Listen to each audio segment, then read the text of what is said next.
근데 진짜 복덩어리로 생각해요? 네, 아멘.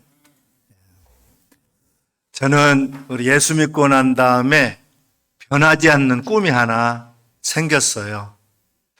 우리 집안을 믿음의 명문가로 만드는 거예요. 동시에 우리 우림교회 가족들이 믿음의 명문가를 이루는 것입니다.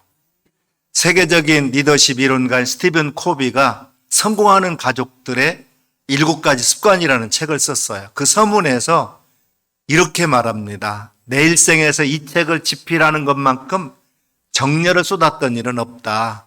여러분이 그러하듯이 나 역시 누구보다도 내 가족을 사랑하기 때문이다 그랬어요. 세상에서 출세하고 성공하는 것보다 더 중요한 것은 우리가 좋은 가정을 가꾸는 일이에요. 그리고 그것을 자손들에게 물려주는 것입니다. 이것이 나의 행복이고 또 영예입니다. 잠언서 17장 6절에 보면 손자는 노인의 면류가 아니요 아비는 자식의 영환이라 그랬어요. 무슨 말이에요? 나이가 들수록 자손들이 잘 되어야 영광스러운 인생이라는 거예요. 우리 자손들이 부모인 우리를 진심으로 존경하고 자랑스럽게 여겨야 성공한 인생입니다. 자손들은 부모 때문에 자랑스럽고 부모들은 자손들 때문에 자랑스럽습니다. 여러분 한번 생각해 보세요.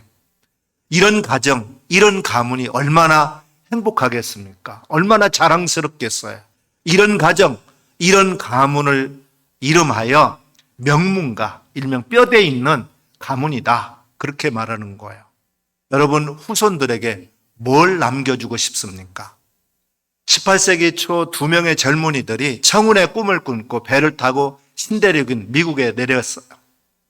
두 사람은 바로 마르크 슐츠와 에드워즈 조나단이라는 사람인데요. 이 두 사람은 똑같이 신천지에서 새로운 미래를 개척하고 싶었어요.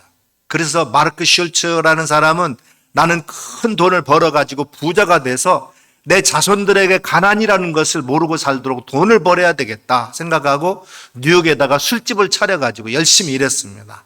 결국 그 소원대로 엄청난 돈을 벌어가지고 당대 큰 부자가 되었어요.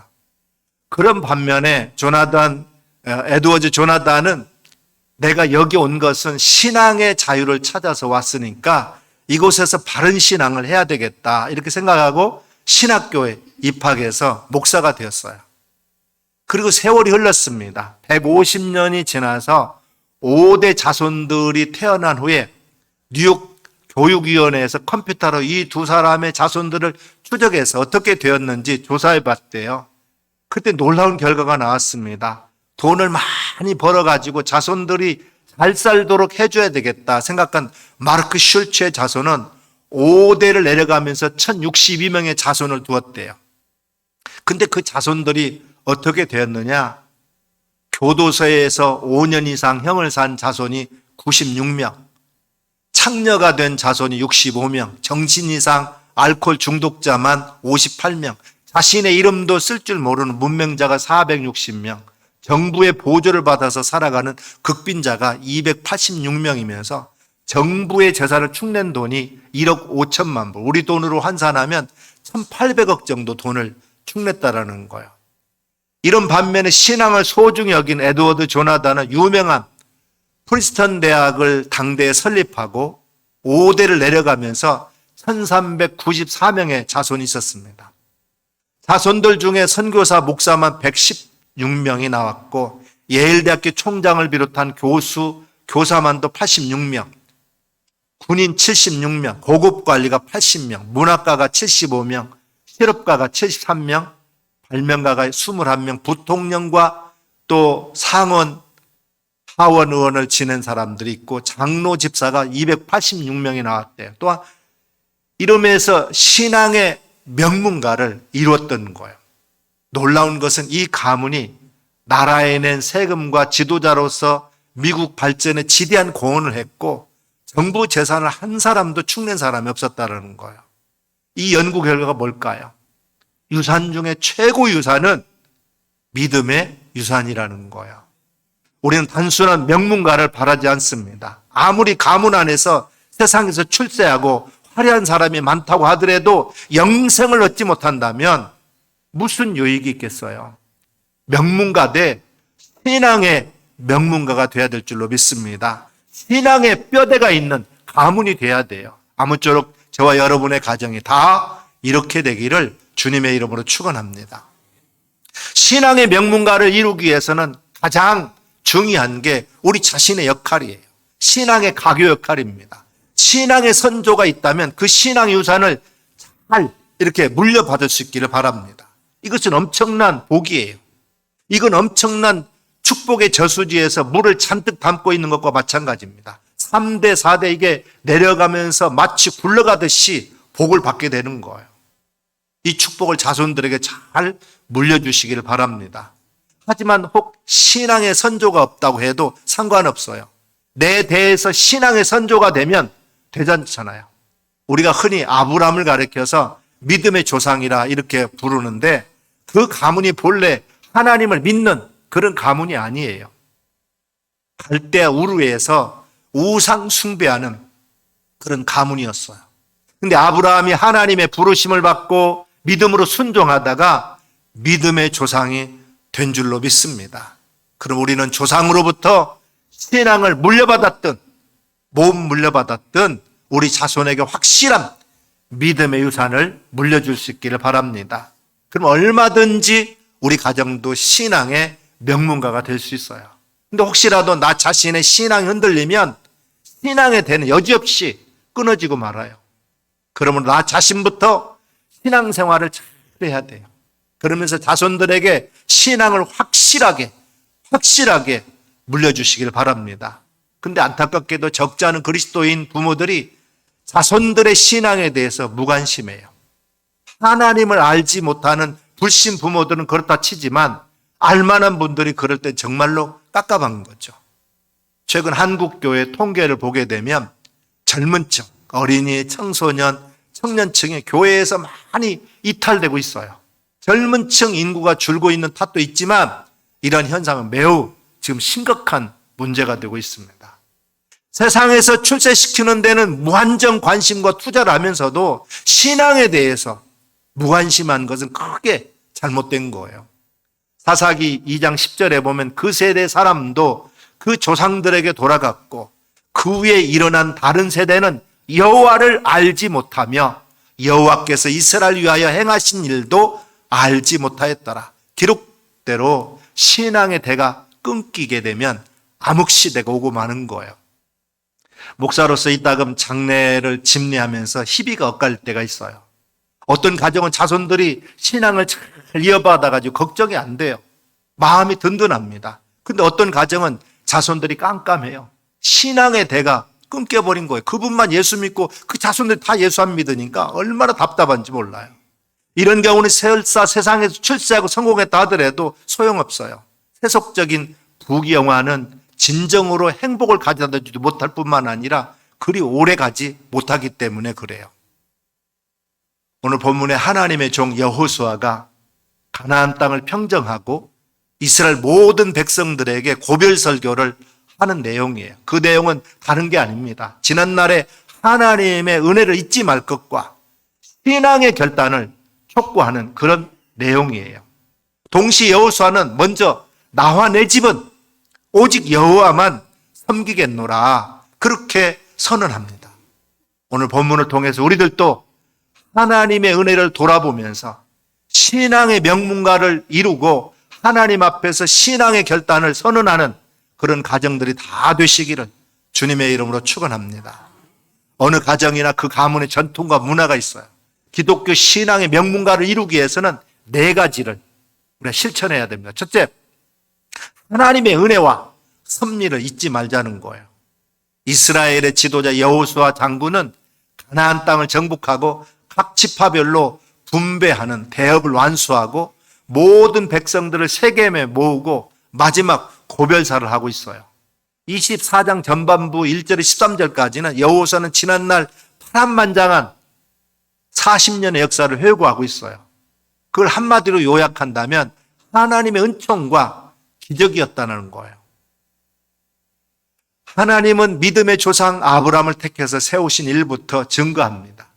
즉 아브라함, 이삭, 야곱 등 족장 시대를 회고하고 있어요. 그리고 이어서 모세 시대를 언급하는데 애굽에서 불러내 가지고 기적적으로 홍해를 건너게 하시고 광야 생활하면서 각 족속들과 전쟁에서 이기게 하신 하나님의 은혜를 언급하고 있습니다.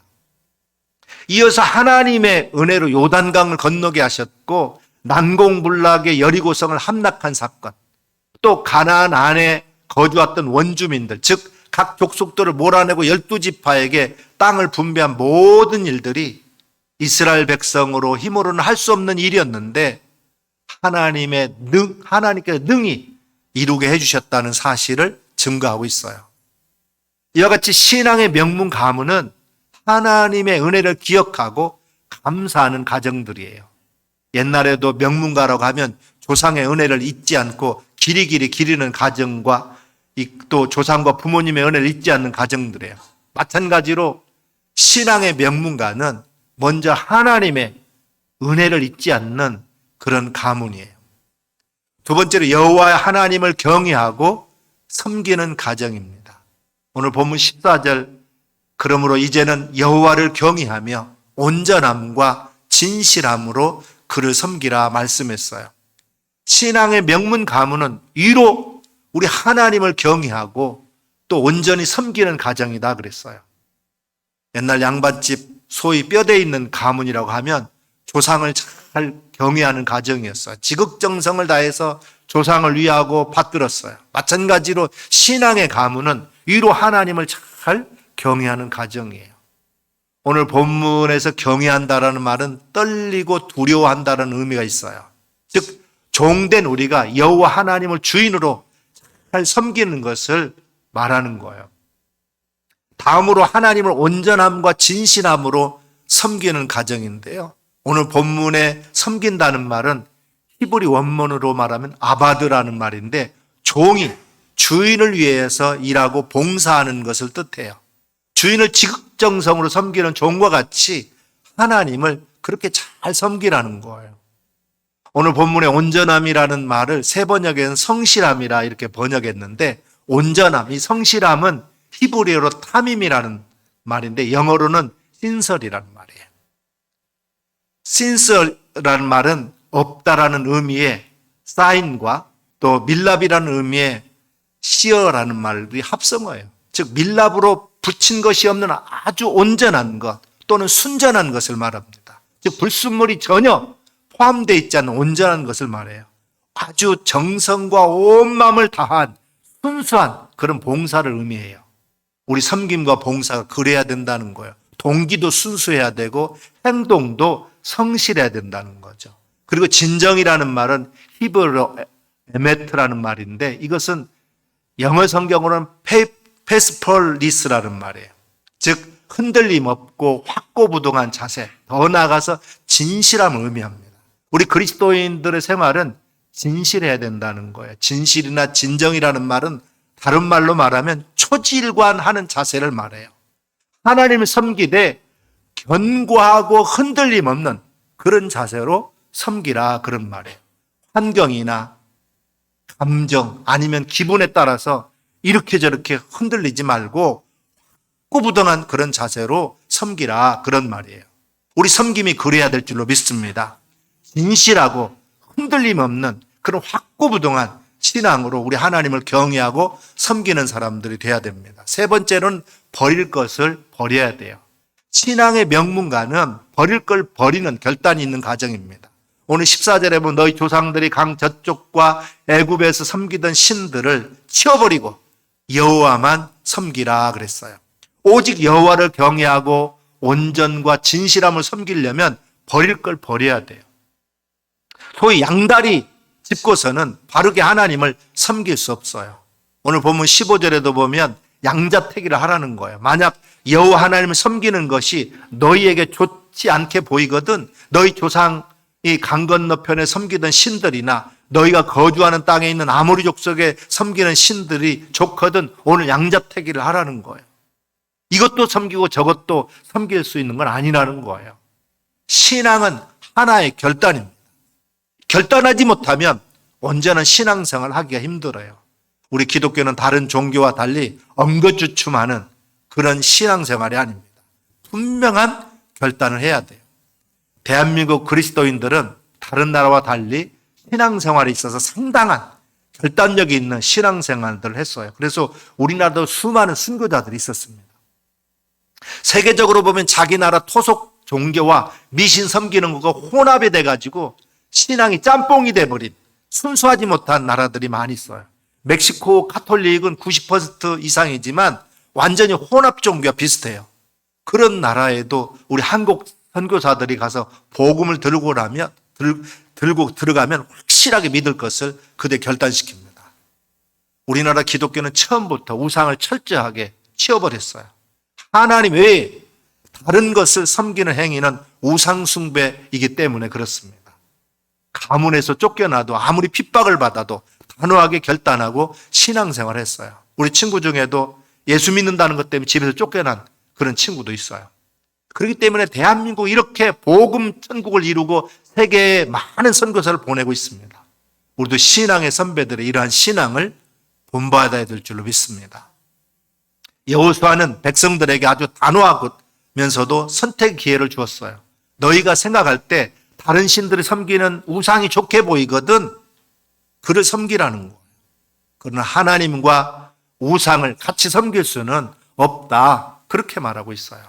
그래서 오늘 본문에서 아주 분명하게 말씀하시길 너희 조상들이 강 저편에 섬기던 신이든지 애굽에 섬기던 신이든지 이런 것들을 다 치워버리라고 아주 강하게 말씀하고 있어요.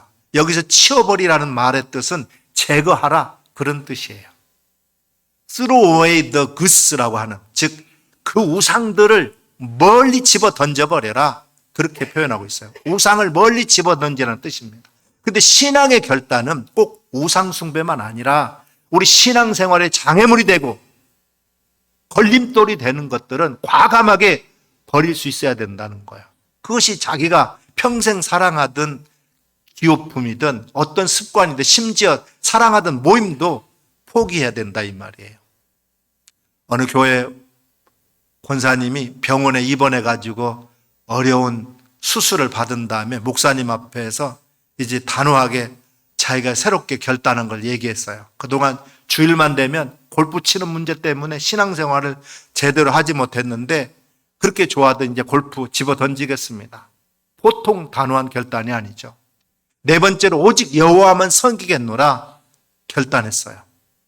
신앙의 결단을 촉구한 여호수아는 먼저 자기 자신이 결단하고 선언하는 걸 볼 수 있어요. 15절에 보면 오직 나와 내 집은 여호와를 섬기겠노라 단호하게 선언하고 있어요. 언제나 지도자가 먼저 앞장서야 됩니다. 무엇이든지 지도자가 앞장서지 않으면 큰일을 할 수가 없어요. 백성들에게 결단을 촉구한 여호수아는 자기와 자기 집이 먼저 선언했습니다. 나와 내 집은 오직 여호와만 섬기겠노라. 근데 이번에는 모든 백성들도 결단을 해요. 여호수아의 설교를 다 들은 백성들은 오늘 본문 18절 하반절에 보면 이렇게 선언하고 있습니다. 그러므로 우리도 여호와를 섬기리니 그는 우리 하나님이시니이다 라고 선언하고 있어요. 그렇습니다. 적당히 대충 얼렁뚱땅 가지고는 믿음의 명문가를 이룰 수가 없어요. 신앙생활은 이렇게 결단하고 선언하고 철저하게 실천해야 됩니다.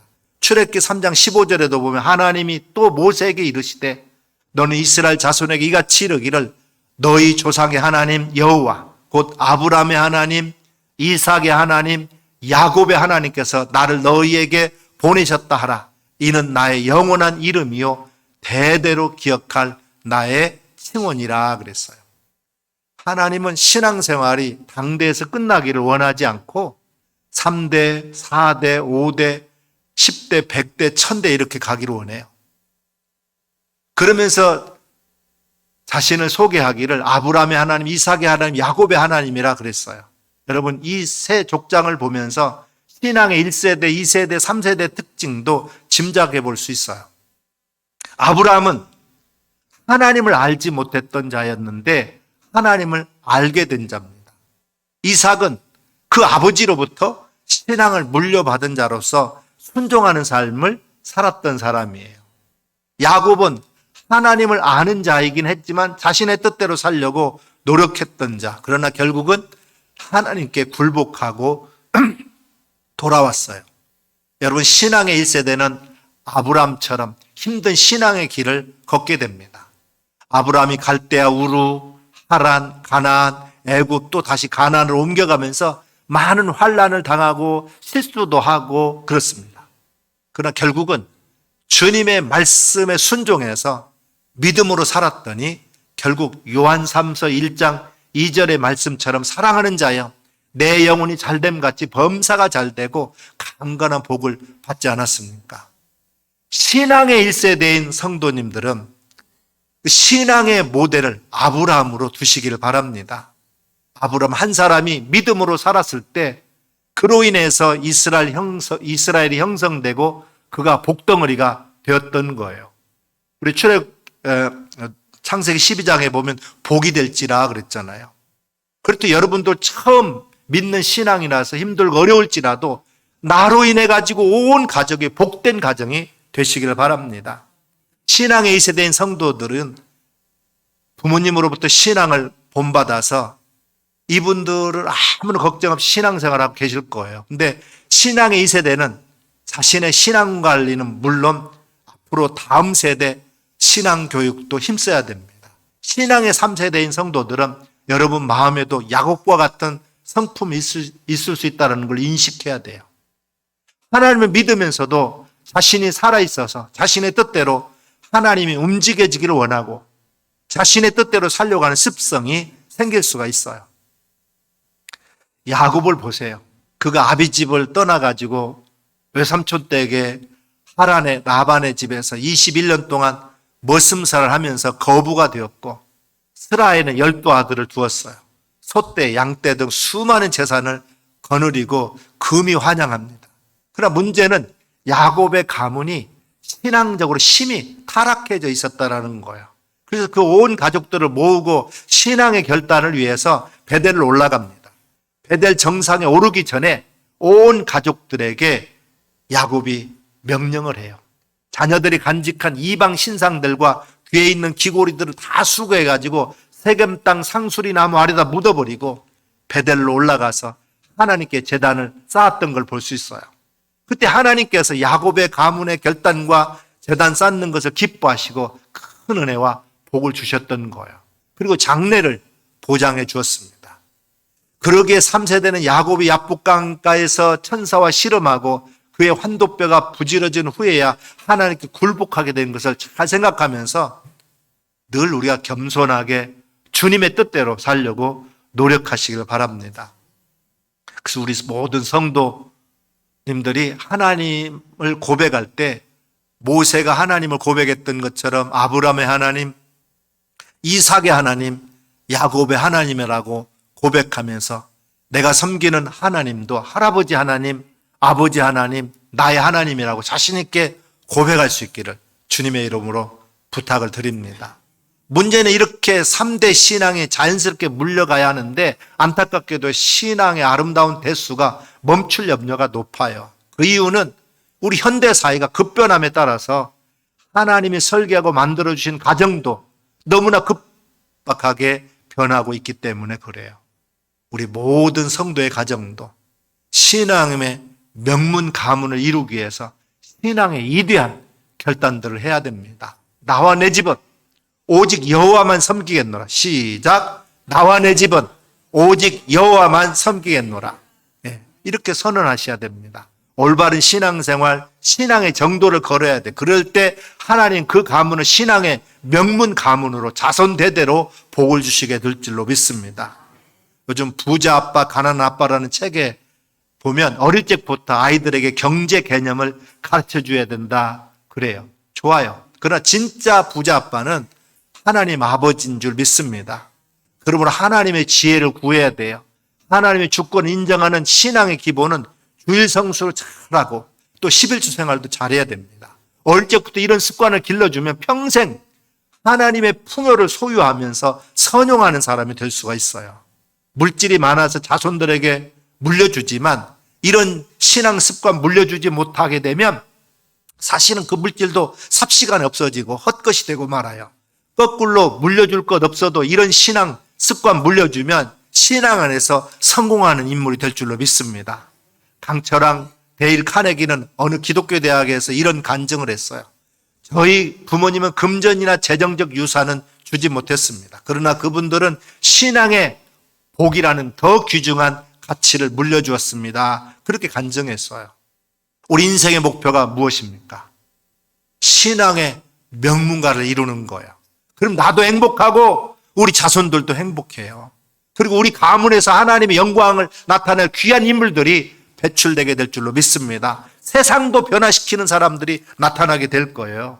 그러기에 재물은 유산보다도 더 중요하게 물려줄 것이라고 생각하지만 그런 믿음과 사랑의 유산을 남겨주는 사람들이 되시길 바랍니다. 제대로 된 믿음과 사랑, 이걸 물려줄 때 재산, 물려준 그 재산도 우리 하나님 앞에서 바르게 쓸 수 있는 거예요. 자손 만대가 큰 은혜와 복을 받는 믿음과 사랑의 가문들이 되시길 바랍니다.